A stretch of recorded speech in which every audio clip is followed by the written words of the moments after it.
In 1994, a movie starring Keanu Reeves, Sandra Bullock, Dennis Hopper, and Jeff Daniels was released. If those names together don't trigger your memory, another clue is this movie famously had a bus in it.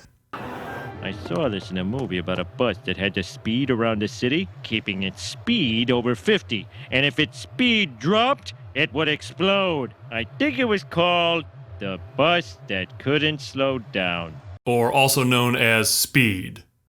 While not the entire movie takes place on the bus, it's hard to remember there were other parts that were inside of an elevator or even a subway. After the actors, the star of this movie is the bus.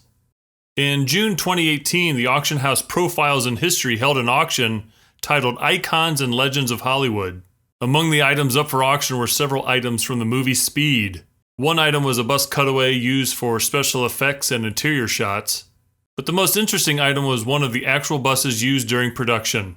This is a 1966 TDH 5303 New Look transit bus. It's 40 feet long and 102 inches wide, and it can be configured to hold up to 53 passengers. So these buses were called New Looks after their introduction due to the styling being so dramatically different from what then was referred to as an Old Look bus. So this new style of bus was also given the nickname of Fishbowl due to the large front windows, which gave the driver a much improved view of the road as compared to the Old Look buses. So before the auction, I contacted the auction house looking for any additional information and pictures if they had any. The gentleman who responded shared that the bus hadn't run in 5 years, but he also shared with me a few photos.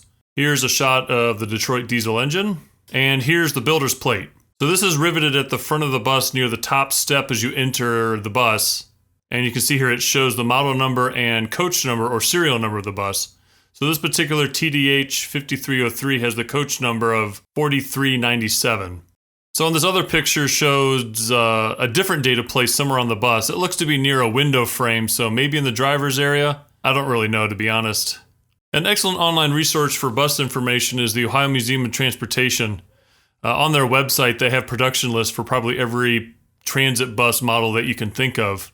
So according to their list for the TDH 5303, over 6,000 of this model were produced. And then using the coach number from the data plate of 4397, you can find that this specific bus was originally bought by the Dallas Public Transit Board and operated by DART, the Dallas Area Rapid Transit. So I'm not sure if this bus was then sold to Santa Monica or other California transit company before being in the movie, or if it was bought used from DART.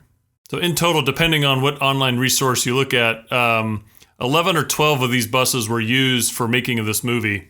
While the livery of the bus appears to be that of the Santa Monica Municipal Bus Lines, upon closer inspection you can see that it's actually a fictitious Santa Monica Inner City Bus Lines. This particular unit number actually wasn't used by Santa Monica, and the Express Route 33 number seen here on the rear block box and here on the front destination sign showing 33 downtown was also made up for the movie. The most memorable scene for the movie is when the bus has to jump a gap in the road.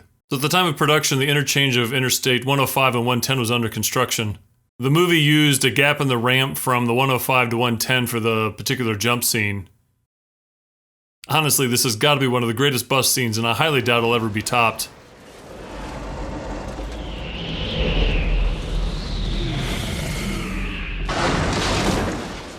So what bus from the movie was actually being auctioned? So again, 11 or 12 buses were being used for the filming of the movie. So here's a little breakdown of some of the buses that were used. Again, the exact numbers may vary. One was sacrificed for that cutaway bus. 2 buses were used and destroyed in the jump scene. 1 was modified for under bus shots. 2 were used for interior shots. 2 were used for action shots, or I guess this was buses that were hitting things like bumping up against the Jersey barriers in the movie and a couple other scenes. And 2 were used for shots going down the highway. And finally, 1 was blown up for a shot when the bus crashed into a 707. So the scene of the movie that involves the bus crashing into the jet includes this shot, which I think is probably one of the greatest shots of a New Look bus ever seen in a film. And then shortly after that great shot, we get to see the ultimate destruction of a bus.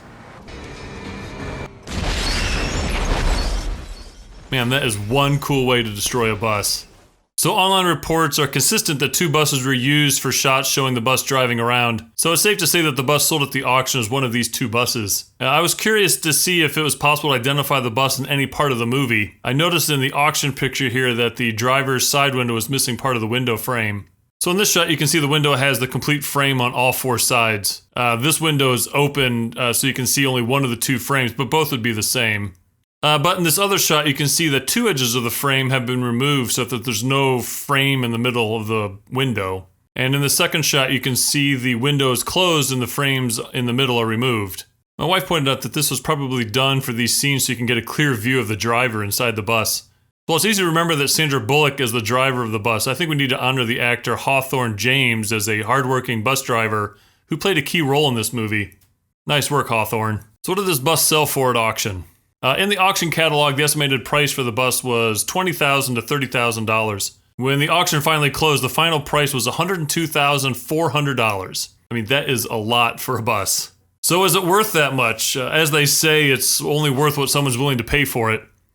But being that this was a screen-used bus and perhaps the greatest bus movie of all time, it really doesn't surprise me that it went for that. So the bus is in someone's collection now, and as far as I can find, it hasn't made a public appearance since the auction. So if I can make a suggestion to the owner of this bus, think about making a YouTube channel. It would be great to see the bus again. So even in 2021, the 1994 movie Speed still holds up in my opinion. It's a great action movie and has some amazing footage of the new-look GMC bus. Definitely worth checking out. Thanks for watching.